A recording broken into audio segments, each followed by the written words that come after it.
Brain ठीक होने का मतलब मत वाले हिस्से में ज्यादा ताकतवर है, जैसे बोलते हैं मत उच्ची मन नीवा।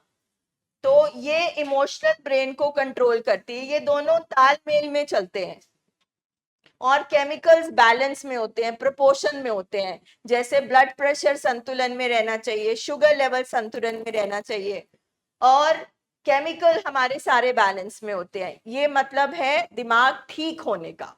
और दिमाग खराब होने का मतलब है कि मत वाला जो हिस्सा है अब वो कमजोर हो गया। जैसे हम बोलते हैं मत मारी गई, जैसे हम बोलते हैं हड्डी टूट गई, जैसे हम बोलते हैं ब्रेन ट्यूमर हो गया, जैसे हम बोलते हैं अल्सर हो गया।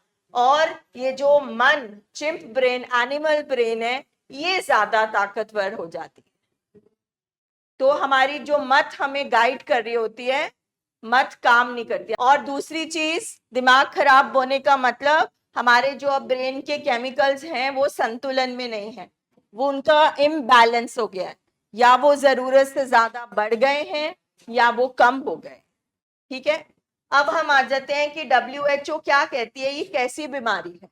तो जिस तरह से एक पर्सन को 30 साल की उम्र के बाद जाके डायबिटीज हो जाती है, तो वो एक प्राइमरी इन द सेंस हमारे पेशेंट का शरीर ही इस तरह से बना है। जब हम शरीर बोलते हैं दिमाग ऑटोमेटिकली उसमें आ जाता है कि उसका शरीर ही इस तरह से बना है कि उसको कभी भी डिप्रेशन, कभी भी उसको एडिक्शन या कोई भी और दिमागी बीमारी हो सकती थी।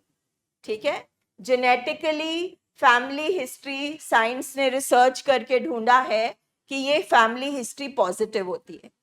मगर फैमिली हिस्ट्री पॉजिटिव का मतलब ये नहीं होता है कि अगर आपका पेशेंट नशा करता है, नशे की बीमारी है, तो घर में सारे नशे करते थे।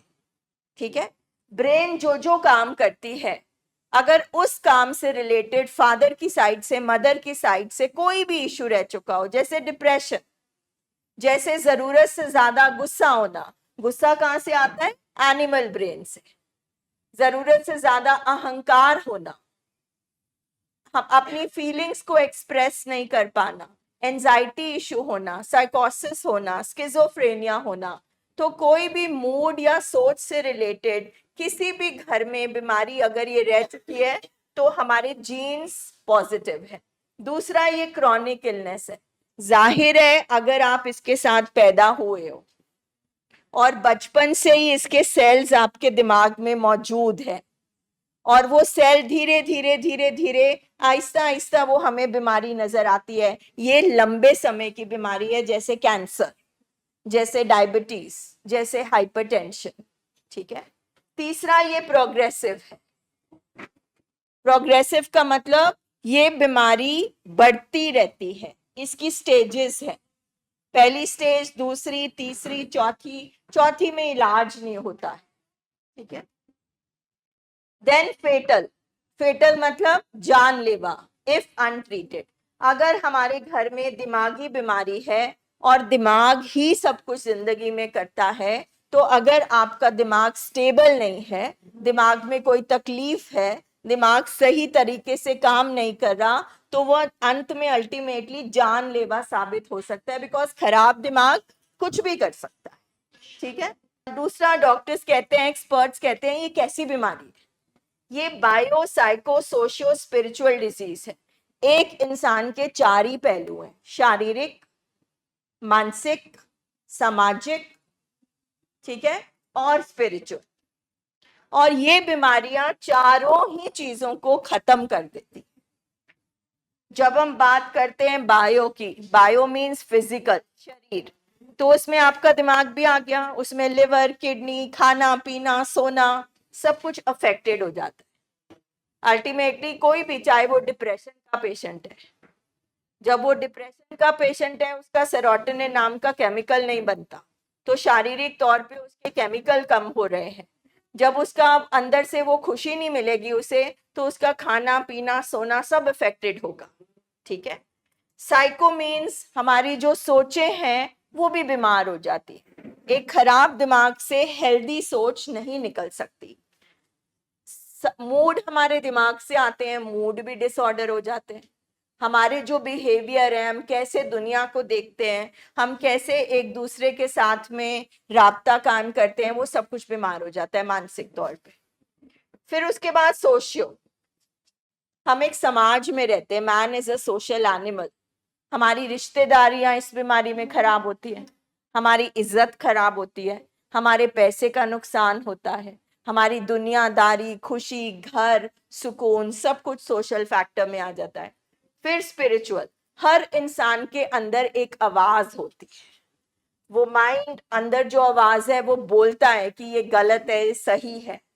तो ये आवाज इस बीमारी में दब जाती है, क्योंकि हमारा जानवर दिमाग इतना हावी हुआ होता है कि मत मारी जाने का मतलब, अब ये मत है तो सही मगर अब ये काम नहीं कर रही। जैसे मुझे अगर पैरालाइज हो जाए, पैरालिसिस हो जाए एक हिस्सा, तो मेरा हिस्सा तो है मगर ये काम नहीं कर रहा। ठीक है, तो मतलब ये हमारी बीमारी की नेचर है, ये बीमारी हमारे घर में है। और क्योंकि ये प्रोग्रेसिव है, आप जिस मर्जी स्टेज में बैठे हैं, चाहे एक फैमिली बोले नहीं नहीं हमारा पेशेंट तो नशा नहीं करता, या दूसरी फैमिली बोले नहीं नहीं वो नशा तो करता है मगर गोलियों का करता है, तीसरी बोले नहीं नहीं वो चिट्टा नहीं करता, वो तो अल्कोहल लेता है।